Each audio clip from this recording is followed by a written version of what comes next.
Messieurs les membres de la presse, chers invités, je voudrais tous vous saluer en vos rangs, grades, qualités, tout protocole respecté. Je ne verserai pas peut-être dans un discours classique, peut-être juste prononcer quelques mots au nom de Monsieur le gouverneur de la région de Matam et marquer mon plaisir à présider cette réunion d'information sur le projet adaptation basé sur les écosystèmes. Monsieur le représentant de l'agence, Monsieur le coordonnateur, je voudrais prononcer au nom de Monsieur le gouverneur des mots de remerciement sincère pour le choix porté sur la région de Matam pour accueillir cet important projet. Je souhaite à tous une excellente rencontre et je déclare officiellement ouvert donc la réunion de partage sur le projet adaptation basé sur les écosystèmes. Je vous remercie. Ce programme-là, effectivement, débouché sur des projets qui pratiquement prennent en charge pratiquement l'essentiel des secteurs, en tout cas socio-économiques, sur lesquels effectivement évoluent donc les communautés. Aussi bien dans le domaine de l'énergie, dans le domaine de l'eau, dans le domaine des chaînes de valeur agro-silvopastorales, voilà, dans le domaine de la résilience écologique, etc. Donc il y a beaucoup de domaines sur lesquels effectivement nous avons travaillé. Effectivement, je viens de présider cet important CRD qui était consacré au lancement d'un nouveau projet ici au niveau de la région de Matam. C'est le projet adaptation basée sur les écosystèmes qui est porté par l'Agence sénégalaise pour la reforestation et la Grande Muraille Verte avec la collaboration de ses partenaires, le PNUD et l'UICN.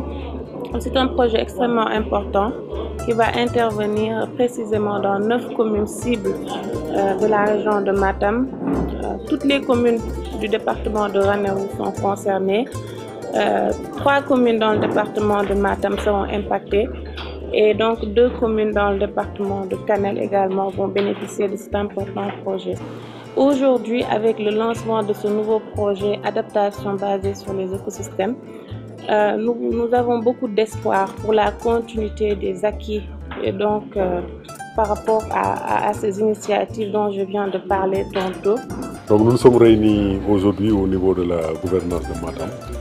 C'est pour partager avec l'ensemble des acteurs pratiquement le projet qui était en formulation et qui est financé par le Fonds mondial pour l'environnement avec 2 ans de mise en œuvre que constitue donc le programme des Nations Unies pour le développement et véritablement l'Union internationale pour la conservation de la nature qui est l'UCN.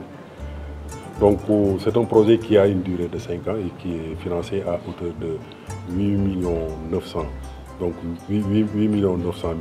$ qui équivaut à peu près à 5 milliards 300 donc de francs CFA. Donc il intervient dans 2 localités stratégiques, donc la réserve de biosphère du Ferlo, donc la ville et le plateau de Thiès. Donc dans le cadre du développement de ce projet, donc le projet travaille sur 4 composantes stratégiques. Donc la première composante se veut donc de développer donc le développement de la bonne gouvernance donc autour de la réserve de biosphère du Ferlo et les activités qui se mènent au niveau donc de la zone de la ville et du plateau de Thiès.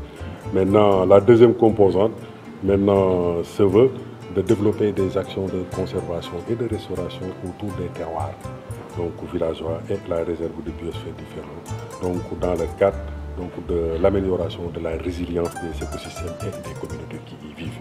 Maintenant, la quatrième composante, comme on le dit, comme son nom l'indique, projet d'adaptation basé sur les écosystèmes. Pourquoi projet d'adaptation basé sur les écosystèmes? Parce qu'aujourd'hui, donc, il est tout à fait évident de remarquer que donc, la résilience, ce qu'on appelle la résilience humaine, dépend de la santé des écosystèmes.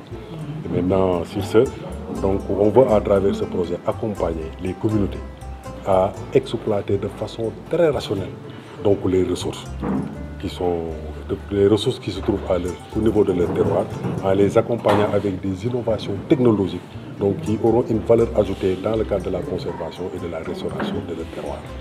Le projet l'est déjà parce que ça c'est le lancement officiel au niveau stratégique, mais dans le cadre de son développement, le projet a démarré ses activités.